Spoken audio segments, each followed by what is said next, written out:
전공과 선택 과목에 의해 2부를 하겠습니다. 1부가 이제 건축부터 산업공학까지 했고요. 그러니까 이제 2부에서는 나머지 자연 계열에 있는 모든 과를 다룬다라고 보시면 될 것 같아요. 그래서 이미 많이 알려져 있는 것들, 그리고 너무 지나치게 당연하지 않은가 싶은 과들은 좀 간략하게 넘어가도록 하겠습니다. 소프트웨어, 컴퓨터공학, 인공지능은 그렇게 큰 차이가 없어요. 뭐 컴퓨터공학은 좀 하드웨어 쪽이다, 소프트웨어는 소프트적이다. 그건 이제 옛날식 분류고요. 요즘은 이제 뭐 어느 쪽에 되든지 다 같이 배우는 게 같다 이렇게 보여지는 거고요. 성균관대학교가 그래서 소프트웨어과의 이름을 컴퓨터공학으로 바꾸고 또 그런 상징적인 예다 이렇게 보셔야 될 것 같아요. 그래서 미적분, 기하, 확률과 통계 그리고 최근에 들어온 건 이제 인공지능 수학이요. 여기까지 다 해야 된다라고 봐야 될 것 같고요. 인공지능이 컴퓨터보다 원래 항상 입결이 좀 더 낮았었거든요. 근데 요새는 이게 좀 역전이 되어졌죠. 근데 인공지능 같은 경우는 보면 이제 부산대학교에서 이제 미적분이 뭐야 핵심 과목으로 좀 들어온 게 있고요. 중앙대학교의 AI에서도 미적분 말고 물리요. 물리가 핵심으로 들어온 게 있고요. 그런 식으로 해서 이제 물리가 인공지능에 들어온 경우들이 있고요. 안 들어온 경우들도 있어요. 그러니까 컴퓨터 쪽은 물리가 필요하지 않다라는 건 이제 명백한 것 같고요. 인공지능 쪽은 물리 과목이 필요할 수도 있다라고 보는 쪽도 있어요. 그래서 그런 차이점들이 있으니까 인공지능이 더 어려워져서 그렇게 됐다. 합격하기가. 그런 부분도 있는 것 같아요. 그래서 그럼에도 불구하고 이제 인공지능이 이제 그 뭐야, 물리가 왜 필요한가 보면 물리라는 게 결국은 저기 뭐야 세상을 설명하는 거잖아요. 근데 물리 기반 AI 물리학 이런 거 같은 것들이 나오게 돼요. 근데 이게 왜 그러냐 하면은 데이터가 너무 많잖아요. 그렇지 않겠어요? 데이터가 너무 많으니까 데이터가 적은 데이터 갖고도 정확도를 올리는 이제 소위 말하는 가성비가 좀 필요한 부분들이 있거든요. 그리고 데이터가 없는 상황에서 AI가 엉뚱한 대답을 하잖아요. 예, 그런 거 이제 환각이라고 하는 거죠. 근데 그게 자율주행차 같은 경우에 데이터가 없을 때 엉뚱한 저기 행동을 하게 되면은 큰일이 일어나잖아요. 그렇지 않겠어요? 그래서 그런 부분들이 있으니까 소위 말해서 이제 물리적 AI, 통계적 패턴뿐만이 아니라 통계적 데이터가 없었을 때는 어떻게 할 것이냐라고 하는 부분들을 갖다가 판단을 할 때 물리적으로 판단을 해라 라고 하는 의미에서 물리가 좀 들어간다. 뭐 이렇게 볼 수 있다. 이렇게 봐야 될 것 같아요. 그러니까 벌써 이런 것만 저기 인공지능 쪽 하는 사람이 세특으로 들어오게 된다고 해도 좀 차별성이 좀 보이죠. 뭐 비선형 물리학, 뭐 복잡한 미분방 형식을 대행할 수 있는 고속 신경망 모델 이런 거 같은 것도 이제 AI에서 좀 많이 쓰는 얘기들입니다. 근데 그런 부분이 좀 다르다 이렇게 보셔야 될 것 같아요. 중앙대학교에서 이제 예술공학이라고 다루고 있는 건 이제 서강대에서 아트 테크놀로지로 다루고 있는 거랑 비슷하고요. 고려대학교에서 이제 데이터 과학이라고 하는 거, 이제 데이터 사이언스라고 하는 것들이 또 좀 많아졌잖아요. 그러니까 데이터 과학들도 배우는 거는 기하, 미적분, 인공지능, 수학, 확률과 통계, 뭐 이런 것들이다라고 보면 될 것 같아요. 근데 그럼 데이터 사이언스는 응용 통계가 있는데 뭐하러 또 나왔는가? 뭐 이런 생각이 좀 들잖아요. 대표적으로 이제 응용 통계는 뭐 연세대학교나 고려대학교처럼 문과에 있는 경우들도 좀 있고요. 자연 쪽으로 통계학과가 있는 게 서울대학교나 뭐 시립대학교나 동국대학교처럼 그런 쪽도 있는데요. 기본적으로 이제 응용 통계학이라는 건 통계학을 응용한다? 뭐 이런 뜻도 담겨져 있는데 데이터 속에 숨겨진 현상을 수학적으로 분석하고 해석한다. 근데 데이터가 왜 이런 형태를 띠게 되어지는지 갖다가 뭐 인과관계, 상관관계, 뭐 이런 거 같은 것들하고 이제 회귀 분석, 좀, 뭐 제가 이제 대학원 다닐 때도 배웠던 거는 뭐 그때 쓰는 컴퓨터 통계 프로그램은 이제 SAS라고 하는 사스라든지 아니면 R이라든지 R은 지금도 학생들이 많이 쓰고 있어요. 그런 것들을 좀 하는 게 응용 통계학과고요. 데이터와 사이언스라고 하는 건 컴퓨터 과학과 통계학이 융합되어져 있는 형태이다. 그래서 예측 모델, 자동화 시스템을 만드는 게 데이터 사이언스다. 그러니까 데이터 사이언스는 컴퓨터과냐라고 물으면 컴퓨터과예요. 그렇게 보셔야 될 것 같아요. 그래서 데이터를 활용해서 구축한다. 요런 게 이제 그 데이터 사이언스고요. 아까 그 통계학과는 이제 사스나 R을 쓴다고 했잖아요. 여기는 대표적으로 이제 파이썬을 쓰죠. 뭐 이런 부분들이 좀 다르다라고 봐야 될 것 같아요. 그러니까 이 데이터가 갖고 있는 의미가 무엇이냐. 그러니까 예를 들자면 충원율과 경쟁률의 인과관계가 있느냐, 상관관계가 있느냐, 요런 건 이제 응용 통계학에 해당되고요. 데이터 사이언스라고 하면 충원유의 경쟁률을 활용해서 이 학생을 합격시킬 수 있느냐. 이렇게 봐야 된다는 부분이죠. 그러니까 보다 뭐 문제 해결적, 기술적, 뭐 이렇게 모델 개발적, 뭐 이렇게 볼 수 있다는 게 이제 그 데이터 사이언스라고 보면 될 것 같아요. 그러니까 수학과는 또 어떠냐면 수학과는 이 모든 걸 다 다루고 있죠. 그렇게 봐야 될 것 같아요. 수학과는 이 모든 걸 다 다루고 있고 통계학과는 방금 전에 설명했고, 그러니까 수학, 통계학, 응용통계학 이런 데들이 다 배우는 과목은 기하, 미적분, 확률과 통계 거기다 좀 더해서 뭐 인공지능, 수학 정도까지니까 핵심 권장 과목을 다루는 건 똑같아요. 근데 안에서 다루게 있는 성분 이걸 내가 왜 배웠는지에 대해서 알고 있다에 대한 부분들이 조금 다를 수 있다. 이렇게 봐야 될 것 같아요. 생명 쪽도 마찬가지, 뭐, 분자생물학, 생명공학, 생명환경화학, 그 다음에 생물학, 유전생명공학, 생화학, 스템 생물학, 뭐, 다양하게 좀 이름이 좀 있잖아요. 그렇지 않겠어요? 그러니까 뭐, 식품공학이라든지, 뭐, 식품바이오융합이라든지, 뭐, 스마트팜은, 그건 좀 약간 다른 문제고요. 앞에서 예컨대 시스템 생물하고 생화학하고 분자 생물학이 어떻게 다르냐라고 하는 부분들은 일단 분자 생물학이라고 하는 것은 생화학과 비슷한 거예요. 이건 뭐냐 하면 분자 화학적 수준에서 생명을 이해하겠다라고 보는 거예요. 그러니까 생물학이라는 게 생명체를 구성하는 최소 단위가 분자거든요. 분자 밑에가 이제 원자예요. 근데 이게 뭐냐면 반응을 일으키잖아요. 우리가 대표적인 반응이 뭐예요? 땀 흘리는 것 같은 거. 이런 것이 좀 반응이잖아요. 그래서 이제 이 단백질, 효소, 탄수화물, 뭐 DNA, RNA 이런 유기 분자 구조가 어떻게 생겼고 어떻게 대사하고 이런 것들을 다 아는 것들 있잖아요. 화학적인 어떻게 결합하고 요런 게 이제 생화학, 분자 생물학이다 이렇게 봐야 될 것 같아요. 그럼 이제 시스템이다라고 하면 보통 시스템은 이제 크다라는 뜻이잖아요. 그러니까 전체적으로 총합적으로 거시적이고 종합적으로 이해한다 이렇게 봐야 될 것 같아요. 그러니까 생명 시스템이란 건 그냥 생명과학이다 이렇게 보면 될 것 같은데요. 시스템 생물학이라고 하면 이것도 좀 얘기가 좀 다를 수 있는데 어떤 유전자가 어떤 단백질을 만드냐 뭐 이렇게 뭐 요소를 쪼개서 봤다 해서 이거 이제 환원주의라고 얘기하기도 하거든요. 근데 그거에 비해서 시스템 생물학이다라고 얘기하게 되면 어떻게 하냐면 다 때려놓고 데이터를 올린다. 그러니까 뭐 컴퓨터 과학을 바탕으로 하는 컴퓨터 모델링 이게 상호작용이 있다. 뭐 이런 얘기들 하고요. 유전체학이라고 하는 이제 오믹스 뭐 이런 것들도 좀 나옵니다. 요런 게 이제 좀 시스템 생물학이다. 이렇게 봐야 될 것 같아요. 그렇죠? 그러니까 글쎄 뭐 자동차는 어떻게 움직이는가 이런 걸 다루는 게 건데 생화학 엔진이 뭐 석유를 넣어서 폭발해서 움직일 거 아니에요? 그다음에 자동차가 도로를 달리는 방식 이런 거 이해하는 게 이제 과학 생명 시스템이다. 뭐 이렇게 볼 수도 있어요. 우리 몸을 갖다가 이제 자동차로 비유한 거예요. 그렇죠? 그럼 이제 막힘없이 뭐잘 흘러갈 수 있게끔 하는 여러 가지 바깥의 대외 환경과의 연결을 시켜주는 것이 뭐다? 그런 걸 이제 시스템 생물학이다. 뭐 이렇게 볼 수도 있을 것 같아요. 그래서 생화학이라고 하는 것은 절대적으로 화학이라는 게 좀 필요하겠죠. 그래서 연세대학교에도 생화학과에 보시면 핵심 과목에 화학을 좀 넣었어요. 근데 유전생명공학이라고 해서 화학을 안 넣을 수는 없고요. 생명환경화학은 당연히 화학을 넣을 테고요. 생명과학도 그래서 화학을 넣는다는 거예요. 분자생물학이라고 하면 당연히 화학이 들어와야 되잖아요. 근데 부산대는 또 분자생명학 갖다가 권장 과목으로 넣었어요. 그거는 좀 미스다 이렇게 봐야 될 것 같아요. 왜냐하면 고려대학교 생명공학은 화학을 핵심 과목으로 넣었거든요. 연세대학교도 화학을 핵심 과목으로 넣었죠. 그러니까 화투는 반드시 배워야 되고 생환 화원의 내신은 좋아야 되고 요런 게 이제 조건이다. 이렇게 봐야 될 것 같아요. 마찬가지로 생물 통계라고 아시잖아요. 생물 정보학이라는 것도 있고 하니까 생물 쪽에서는 확률과 통계도 상당히 중요하게 생각합니다. 그러니까 결국 나타나는 현상을 갖다가 다시 관계를 따져봐야 되는 일이 있잖아요. 그러다 보니까 확통이 과학 쪽에서도 필요로 하는 경우들이 되게 많죠. 그렇게 봐야 될 것 같아요. 식품공학, 식품바이오융합은 뭐 식품 차원에서 보는 거니까요. 식품생명공학도 그렇고요. 그건 그렇게 이해하시면 되겠고요. 식품바이오융합도 마찬가지로 그렇게 이해하시면 될 것 같아요. 식품영양학은 식품공학하고는 다른 겁니다. 그러니까 생명공학을 준비하다가 식품공학을 가는 거는 이상하지가 않은데요. 식품영양학으로 가는 건 좀 차이가 있다.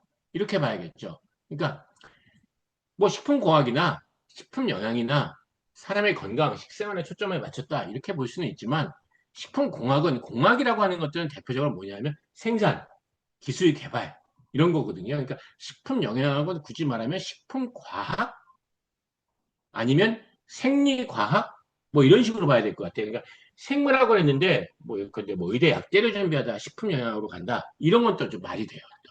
그래서 인체 생리학 같은 것들을 하는 것이다. 이렇게 봐야 되겠어요. 사람은 어떻게 소화를 하느냐, 사람은 무엇을 먹어야 하느냐 이런 거에 다루는 거고요. 그런 영양학적 기본 결실을 바탕으로 해서 그렇다면 영양 손실을 줄이면서 화학공학적 기법을 통해서 제품을 만들어서 대량 생산하는 방식이 있겠느냐? 이런 것들이 이제 식품공학이다라고 봐야 될 것 같아요. 그러니까 식품공학은 식품공정, 식품 품질 관리 이런 것 같은 것들은 하죠. 그러니까 그런 게 이제 지금 식품영양학과는 차이점이 있다라고 봐야 될 것 같아요. 그러니까 융합보건, 그다음에 뭐 의학 이런 것도 이제 식품영양학과 관계되어 있는 거예요. 미생물학은 식품공학 쪽에 더 가깝긴 해요. 그렇지만 살짝 걸려져 있다라고 보여줄 수 있는 부분들이 있습니다. 그래서 그런 차이가 있고요. 그래도 뭐 어쨌든 식품영양학도 그러니까 생명화학 다 배워야 되는 부분들은 마찬가지입니다. 중앙대학교에서는 이제 융합공학이라고 되어져 있는데요. 이거는 이제 바이오 시밀러, 바이오 의공학 같은 쪽을 좀 다루고 있는 부분들이니까 식품영양학하고는 또 좀 다르게 오히려 의공학 쪽하고 좀 연결이 돼 있다 이렇게 봐야 될 것 같아요. 시립대학교의 융합 바이오 헬스, 동국대학교도 저게 바이오 환경과학이었거든요. 그랬다가 이름을 융합 환경과학으로 바꾼 거니까요. 의생명공학하고 융합환경과학, 바이오환경과학은 또 좀 다른 부분들이 있죠. 그러니까 생명공학이면 됐지 굳이 의생명공학이라고 할 필요가 있겠는가라고 하면 의생명공학은 사람 쪽에 좀 더 초점을 맞췄다. 그러니까 의학 쪽의 관계가 좀 더 있다. 뭐 볼 수 있는 부분들도 있을 것 같아요. 그러니까 생명공학이라고 하는 건 생명체 전체. 그러니까 그 다음에 유전은 공학적 기술을 통해서 유용한 물질의 생산, 종자 개량, 뭐 이런 것 같은 것들이 좀 있거든요. 그러니까 우리 학생부의 기록에 많이 나오는 뭐 미세 플라스틱, 바이오 플라스틱 이런 것들은 대부분 다 생명공학과는 부분적으로 관계가 있어요. 그다음에 신약 개발 이런 것들은 동물, 식물을 응용하는 거잖아요. 그러니까 생명공학 쪽에 좀 더 관계가 있다 이렇게 봐야 되는 거고 의생명이다라고 하면 인간의 건강에 맞춰주는 거고요. 그때는 이제 또 컴퓨터가 들어오기 시작해요. 그다음에 의료용 기기가 들어오기 시작해요. 그러니까 의공학이라고 하잖아요. 생명자를 빼면 의공학이잖아요. 그건 뭐예요? MRI, 초음파 장비, 뭐 뇌컴퓨터 인터페이스 이런 것들이잖아요. 생체 신호 처리 그런 것들이 되니까 의생명공학은 의공학 쪽하고도 연결이 좀 되어지고 생명공학보다는 사람과 좀 관계가 있다. 뭐 이렇게 이해하시면 될 것 같습니다. 그래서 뭐 글로벌 바이오 메디칼 마찬가지로 그렇고요. 이게 의공학, 뭐 뇌 인터페이스, 뭐 생체 신호 처리 이렇게 얘기를 한다면 어떻게 되겠어요? 물리가 들어와 있지는 않지만 물리가 들어와 있는 데도 있죠. 동국대학교 권장 과목으로 물리를 넣었잖아요. 그러니까 이게 물리가 좀 필요하고 성균관대학교가 지금 권장 과목으로 뭐 수학, 미적분, 확통 뭐 이런 식으로만 써놨지만서도 물리도 사실은 어느 정도 좀 본다. 이렇게는 봐야 될 것 같아요. 그래서 의과학하고 의공학은 또 좀 다르겠죠. 의과학은 어때요? 의학이죠. 의사과학자. 그게 이제 의과학이잖아요. 그러니까 질병과 사람을 다루는 거고요. 의공학은 컴퓨터, 기계를 좀 다룬다. 이렇게 봐야 될 것 같아요. 그런 차이가 있다라고 봐야 될 것 같아요. 자, 아까 분자생명 얘기할 때 화학 얘기했잖아요. 그러니까 이쪽도 마찬가지로 생명공학 얘기하다가 바이오매스, 바이오에너지 쪽 넘어오잖아요. 그러니까 바이오 환경에너지, 바이오화학, 그러니까 융합응용화학은 뭐냐면 바이오화학이에요. 바이오 소재 이런 식으로 좀 넘어가기도 하고요. 그다음에 이제 보건환경과학은 의과학 쪽에서도 좀 넘어가는 거겠죠. 그러니까 보건환경과학과 의과학이 또 비슷한 면이 있죠. 그렇겠죠. 그러니까 이게 서로 과학이 좀 얽히는 부분들이 있어요. 근데 개통도를 좀 따져봐야 되는데 비슷한 부분들이 좀 겹치는 부분들이 있거든요. 그러니까 그거는 양쪽을 다 쓸 수 있다라고 얘기하는 거예요. 그러니까 보건환경과학이라고 하면 좀 우리가 공중보건, 공중보건이라고 있잖아요. 요게 더 쉽게 잘 알겠죠. 그렇죠? 그러니까 인간의 건강에 영향을 미치는 환경적인 어떤 것들, 질병을 일으키는 것들, 대기, 수지, 폐기물, 화학물질, 역학, 독성학 이런 것들이 이제 보건 환경과학에 해당된다. 이렇게 봐야 될 것 같아요. 산업안전보건 그렇잖아요. 이런 게 이제 보건 환경계획에 해당돼요. 그러면 의과학이라고 하면 어떻게 되냐면 요거는 질병, 인체 몸 안에서 일어나게 되는 질병이잖아요. 그럼 질병이 일어나게 되는 건 왜 질병이 일어나냐? 그냥 늙어서 일어나는 경우도 있지만 외부 환경에서 약 잘못 먹어서, 밥 잘못 먹어서, 이렇게 일어나는 경우도 있잖아요. 그러니까 보건환경과학과 의과학이 비슷하게 연결되어지는 부분들이 있죠. 질병이 왜 발생하는지를 보면 의과학인데, 아, 이 질병이 발생하는 것이 나쁜 환경 때문이구나. 그런 보건환경과학이에요. 그렇잖아요? 여름에 더운데 나가면 사람이 죽을 수도 있는 거죠. 그거 당연한 거 아니겠습니까? 그렇죠? 그럼 그런 것들을 밝혀내는 게 뭐냐? 의과학이라는 거예요. 그러면 여름에 더운데 안 나가면 되잖아요. 나가지 말아라고 권고했는데 막 나가서 일을 하게 돼요. 그럼 이게 어떻게 돼요? 이거 작업 환경 과학이다. 이렇게 얘기하는 거예요. 나쁜 기업들이 자꾸 낮에 일을 시키는 거 아니에요. 이렇게 힘든데. 그래서 사람이 죽는 거잖아요. 그러니까 이게 이제 보건과학이다라고 보는 거예요. 그러니까 보건과학 쪽 하시는 분들이 조금 더 이제 뭐 사회의 불의에 대해서 좀 뜨거운 마음이 있다. 이렇게 볼 수 있는 부분들 있죠. 우리 이제 옛날에 이제 완전히 뭐 베스트셀러였는데 요새는 뭐 그렇게 책 많이 못 봤는데 김승섭 선생 같으신 분 이런 책에 그런 거에 해당된다. 이렇게 봐야 될 거 아니에요. 그럼 이제 약 과학은 뭐겠어요? 과학이 붙었잖아요. 약공학이라고 봐야 돼요. 제약공학과라고 부르기도 하거든요. 제약과학과라고 부르기도 하거든요. 그러니까 약과학은 뭐 하는 거냐면 약을 대량으로 만들어내는 것. 이렇게 생각하면 돼요. 식품공학은 뭐죠? 식품을 대량으로 만들어내는 것. 근데 그럼 약공학이라고 쓰면 어떻게 돼요? 왠지 좀 없어 보이잖아요. 그래서 약과학이라고 쓴 거지. 실질적으로 배우는 건 뭐죠? 제약공학과랑 비슷하다. 이렇게 봐야 될 것 같아요. 물론 그렇게 얘기하면 조금 섭섭해하기도 해요. 왜냐면 약과학은 약물이 인체에 미치는 영향, 그다음에 뭐 약을 개발하는 전 과정을 통제한다. 그렇게 얘기하는데 그건 또 그렇게 따지면 또 약학이잖아요. 그렇게 봐야 되지 않겠어요? 그러니까 약과학을 근사하게 신약의 연구 개발 쪽이다. 이렇게 순수 연구 산업이다. 이렇게 하면 약과학이다라고 부르게 되는데 실제로는 약을 만드는 곳이다라고 하면 제약공학이다. 이렇게 좀 볼 수 있는 부분들도 있어요. 그렇죠? 그러니까 과학적 연구에 집중하면 약과학이다. 공학적 제조기술에 집중하면 공학이다. 뭐 이렇게 좀 얘기할 수 있는 부분들이 있는데 뭐 둘이 그렇게 크게 차이가 있다. 그렇진 않아요. 약과학이면 화학생물학 기반이 좀 더 되고요. 약공학이면 화학공학, 공정 제어가 좀 더 기반이 된다라고 얘기하는데 삼성 바이오로직스 이건 제약공학이잖아요.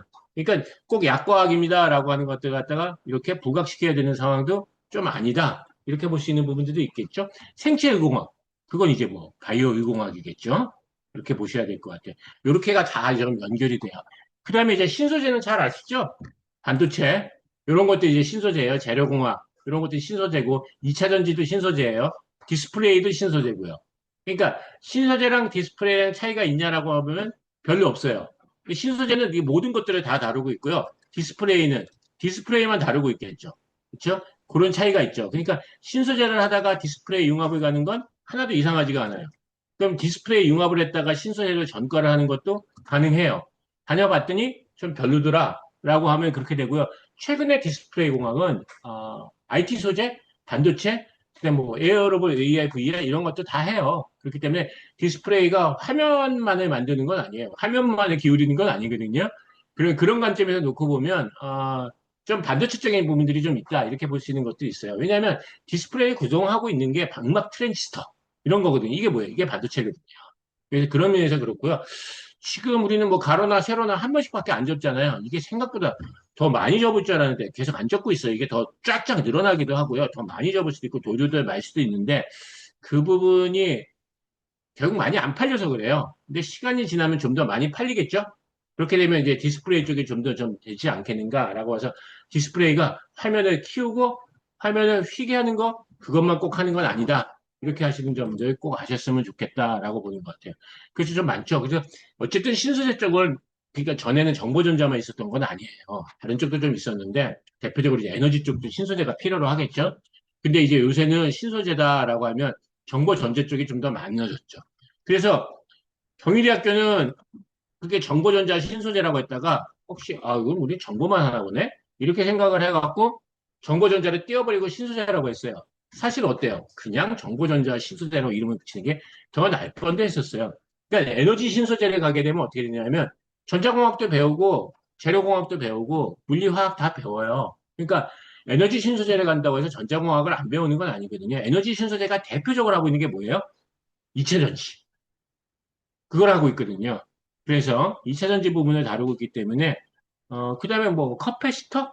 뭐 이런 거 같은 것들, 그래, 그래핀 이런 것들 같은 것들, 태양광 발전 이런 것도 좀 해요. 그래서 배터리 불 많이 나잖아요. 이런 부분들도 좀 많이 있으니까 그렇긴 한데 에너지 신소재를 했다가 반도체를 못 가냐면 또 그런 것도 아니에요. 에너지 신소재를 했다가 디스플레이 못 가냐면 그런 것도 아니에요. 그러니까 대학 단계를 들어가는 건 대학을 졸업할 때랑은 좀 다르거든요. 그러니까 비슷하게 배우는 과목이라면 얼마든지 넘어갈 수 있고 서로 다른 사람들끼리 또 결합을 해야지 더 좋은 것도 나오게 된다. 이렇게 봐야 될 것 같아요. 그러면 이제 지난 시간에 우리가 잠깐 다룬 적도 있었지만 유기소재랑 무기소재의 차이점 있겠죠? 그러니까 유기소재공학과는 무기소재가 하는 건 안 한다는 거잖아요. 유기소재는 유기소재, 무기소재로 나누는 건 재료공학원의 큰 기준인데 유기는 뭐냐면 탄소, 수소예요. 그러니까 탄화 수소를 기반으로 하는 것들. 그러니까 생명체를 다루는 건 이제 유기소재에 해당된다. 이렇게 봐야 될 것 같아요. 그런데도 어떻게 돼요?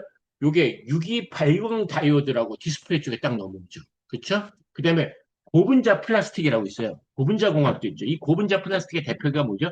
나일론이에요. 폴리에스터. 이거예요. 그러니까 옛날에 유기소재는 다 이렇게 합성선을 했었어요. 근데 이게 그게 망했잖아요. 그래서 유기소재 망하나 보다 했더니 그다음부터 어떻게 됐어요? OLED, 그다음에 유기 태양전지, 플렉서블 디스플레이 이런 쪽으로 또 가게 됐어요. 근데 요즘은 또 어떠냐면 이게 생체 고분자, 약물 전달체형 하이드로겐 뭐 이런 것들도 좀 하게 됐어요. 그래서 유기는 생명 쪽에서도 접근할 수 있는 부분들이 있어요. 의학 소재라는 점에서. 그러면 이제 무기 소재는 뭐냐 하면 옛날에는 그냥 금속공학과, 금속 소재라고 했어요. 그다음에 이제 돌, 그다음에 또 뭐가 있었어요? 세라믹. 유리 요런 게 이제 무기 소재예요. 근데 요게 또 양극재, 음극재 요게 또 배터리를 연결이 돼요. 그러니까 옛날엔 서로 떨어져 있다고 생각했던 것들이 합쳐지는 부분들이 있거든요. 그러니까 유기 소재만 다루는 게 유기 소재랑 무기 소재를 같이 다뤄야 되는 부분들이 있거든요. 그래서 이게 하다 보니까 어떻게 되냐? 그러니까 유기 반도체라는 게 있고요. 저기 반도체 무기 반도체도 있어요. 반도체 웨이퍼 뭐 이런 것들 다 무기 반도체예요. 그러다 보니까 뭐 가볍고 유연하고 단단하고 변하지 않고, 그러니까 껍데기와 내부가 될 수 있겠죠? 우리가 그렇잖아요. 뇌가 안에는 말랑말랑하고 밖에는 딱딱하잖아요. 그러니까 그런 관점에서 놓고 보면 유기수제랑 무기수제도 요새 좀 연결이 되어져 있는 부분들이 있는데 부산대만 있는 게 아니고 한양대도 있죠. 유기계 쪽이. 그러니까 유기 쪽으로 갈 때도 기존에 내가 그 신소재 연결했던 거 그냥 하면 되냐 하면 그냥 하시면 돼요. 다만 OLED, 태양전지, 블랙서블 디스플레이 뭐 이런 말 같은 거 좀 넣어주면 좋고요. 탄소, 수소 이런 말 많이 쓰여져 있으면 좋습니다. 이 기본적으로 이게 이제 석유화학에서 준비되었다. 이런 거 같은 것들이 3학년 때라도 좀 써 있으면 좋다. 이렇게 보셔야 될 것 같아요. 이미 사법전 기록이 다 끝나신 분들은 이제 2학년들이 좀 들으셔야 되는 상황이고 아직 시간이 조금 남았는데요. 지금도 좀 고칠 수 있지 않을까라고 생각하게 됩니다. 그래서 옛날에는 이 모든 것을 모아서 화공생명공학에서 했었습니다. 모든 가공 이런 것들이었었거든요. 그러니까 천 신소재 위에가 화공생명공학이었거든요. 근데 이제 화공생명공학에서 분과가 돼서 저희 신소재공학과가 나왔다. 이렇게 볼 수 있는 부분들이 있고요. 화공생명공학이 이게 석유화학공학과라고 볼 수도 있는 부분들이 있거든요. 그러니까 과거에 이게 정유사 많이 취직을 했었죠. 그러니까 유기화학도 이쪽에서 좀 시작되어졌다. 이렇게 볼 수 있죠. 그러니까 석유, 플라스틱을 다루는 게 화학공학이었었으니까 뭐라든면 무기 소재를 다루지는 않는다. 이렇게 봐야 되겠죠. 그러니까 화학적 생물학적 저기 뭐야 이론을 붙였다 이렇게 보는 거고 공정생존을 좀 하는 쪽이다 이렇게 봐야 될 것 같아요. 그래서 지금도 뭐 반도체나 디스플레이 소재 같은 것들은 역시 마찬가지로 그 화생공에서 해요. 화학 생명공학이라고 부르기도 하지만 그냥 화공이라고 부르기도 하죠. 그래서 이쪽을 간다고 해서 또 배터리를 못하고 반도체를 못하고 그런 것도 아니에요. 그렇죠? 서로가 배우는 방점이 조금씩 좀 다르다. 이렇게 볼 수 있는 부분들이 있을 것 같아요. 연세대학교 화공생명공학과는 보시면 미적분, 물리, 화원, 화투 뭐 이런 식으로 되어져 있단 말이에요. 그러면 신소재 공학과 같은 경우에 보시면 미적분, 물리, 화원, 화투로 되어 있단 말이에요. 디스플레이 공학과를 보면 미적분, 물리, 화원, 화투로 되어 있단 말이에요. 그러니까 물리 2가 핵심 과목을 들어오면 그건 뭐예요? 그건 전자공학과예요. 그렇죠? 전자기학을 배우는 데니까 그런 차이가 있다는 거예요. 그러니까 신소재에서 유기소재로 화공생명으로 신소재에서 또 반대편은 재료공학으로 가면서 전자공학 이렇게 좀 연결이 되어져 있다. 신연도가 그런 식으로 좀 그려지면 된다. 그리고 이제 화학공학 쪽에서 고분자로 가게 되면 고분자 플라스틱, 합성섬유, 나일론 해서 고분자 공학 쪽. 이렇게 가게 되어지는 부분들이 있다. 이렇게 봐야 될 것 같아요. 그러니까 다시 또 거기서 화학적인 부분만 띄어내면 화학과가 되겠죠. 그러니까 화학과는 화학을 잘해야 돼요? 맞아요. 근데 경희대학교에서도 권장 과목에서 나와 있잖아요. 물리도 잘했으면 좋겠어요. 심지어 어때요? 생명도 잘했으면 좋겠어요. 생명화학이란 말도 있잖아요. 그러니까 어떻게 돼요? 화학은 사실 모든 걸 다 잘했으면 좋겠고, 계산화학이란 말도 있거든요. 그러니까 뭐 해야 돼요? 수학도 잘했으면 좋겠다. 화학과 그렇게 다 잘하면 화학과 있겠어요? 공대에 있죠. 그렇진 않겠죠. 그러니까 다 배웠으면 좋겠다. 배우고 그 중에서 어떤 과목이라도 성적이 좋으면 좋겠다. 다만, 화학과니까 생명보다는 화학 내신이 좋아야겠죠. 그런 부분들은 분명히 있겠죠. 그렇게 봐야 될 것 같아요. 전자공학과는 뭐 안내하는 것이 되게 많으니까 기본적으로 이제 물리2 교과서만 잘 봐도 그 안에 이제 전자공학이 뭘 배우고 있는지에 대한 얘기들을 다 다루고 있어요. 그래서 특별하게 뭐 전자공학과에 대한 설명을 다루지는 않을 텐데요. 전자공학과 화생공의 차이점이 생각보다 그렇게 크지 않다는 거예요. 많이 다를 것 같다라고 생각을 하는데 같은 면도 있다는 거예요. 그리고 일단 기본적으로는 이게 다 뭐냐 하면 어, 취업이 잘 된다라는 면에서 비슷해요. 삼성전자나 SK 하이닉스 같은 거에 가는 걸 갖다가 저기 전자공학과에서 하잖아요. 근데 뭐 조금만 옆으로 옮겨가면 역시 마찬가지로 삼성 SDI라든지 SK온이라든지 이런 데 이제 화공과에서 간다. 이렇게 봐야 될 것 같아요. 어, 진폭하고 계산하고 통신하고 뭐 이런 것들이 이제 전자공학과에 되는 건데 성질을 바꾸고 만들고 이런 게 이제 그 화공생명에 해당된다. 이렇게 보셔야 될 것 같아요. 그렇죠? 그래서 근데 뭐 반도체 쪽도 뭐 반도체 감강한다. 반도체 세정을 한다. 이런 건 또 이제 저기 화생공 쪽에서 다루거든요. 반도체 칩을 한다. 전류 전압 신호를 한다. 요건 이제 전자공학과에서 해당되는 거. 그러니까 개발하고 많이 만드는 건 화생공에서 해당되는데 빠르게 처리하고 연산하는 건 전자공학과에서 해당된다. 이렇게 봐야 될 것 같아요. 화학에서 이제 물리화학이라는 걸 배우거든요. 그게 전자공학과에서도 필요해요. 근데 이제 전자기학이라는 걸 물리학에서 배우거든요. 요건 이제 화생공에서 잘 안 배워요. 대신에 화생공에서 뭘 배우냐면 연력학, 유체역학이라는 걸 배우고요. 전자공학이 천연대수 이런 것들을 배우니까 수학적인 베이스가 더 강하다. 이렇게 볼 수 있는 부분들은 좀 있고요. 그렇죠? 반도체 소재를 다룬다. 그럼 화생공이고요. 반도체 메모리를 다룬다. 그러면 이제 좀 전자공학이다. 이렇게 봐야 되는 부분들이 있죠. 신소재가 이거 양쪽을 좀 다 다룬다. 이렇게 보는데 전자공학이 그러니까 전자공학과 화공학이 학문이 굉장히 좀 큰 분야고요. 그 중에서 이제 전자공학 쪽이 요즘 더 첨단 산업 쪽에 좀 가깝다. 이렇게 볼 수 있는 부분들은 있다. 이렇게 봐야 될 것 같아요. 그리고 이제 지구를 배우는 과들은 지구과학 교육, 지구 시스템, 지구 환경과학, 천문의주, 우주과학, 대기과학 이런 것들이 이제 지구를 배웁니다. 지구과학 교과서에 다 담겨져 있고요. 우리가 딛고 있는 곳이 여기죠. 지구죠. 그렇지만 지구과학과 갈 수 있는 분야들은 이렇게 딱 좁아요. 그러니까 지구과학 2를 배우면 아주 막강한 과들이에요. 지구 환경이나 대기나. 그러니까 대기과학은 대표적으로 뭘 하죠? 아, 너무 더워요, 지금. 이 더위는 과연 어디까지 갈 것이냐? 그리고 이렇게 왜 더운가? 이 더위가 어떻게 될 거냐 예측하는 게, 그러니까 수학 중에서도 기상수학이 사실은 제일 어렵거든요. 그러니까 뭐비 오는 거 맞추는 게 굉장히 어려워요.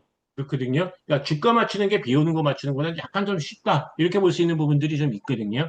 그러니까 기상 쪽도 수학을 되게 많이 배우죠. 유명했던 사람이 로렌츠라는 사람이죠. 로렌츠 끌게. 그런 부분들이 있으니까 이쪽도 마찬가지로 미적분이 좀 굉장히 중요하다고 볼 수 있고요. 확률과 통계도 중요하다고 볼 수 있고 기하도 중요하다고 볼 수 있지만 일단 지구과학을 완투를 배우면 굉장한 호감을 느끼게끔 하죠. 그러니까 우연치 않게 지구과학 1이 성적이 좀 좋게 나왔어요. 그런데 어떤 시스템 과학적인 걸 하게 되고 내가 공학적인 것보다는 그런 쪽을 좀 하고 싶어요.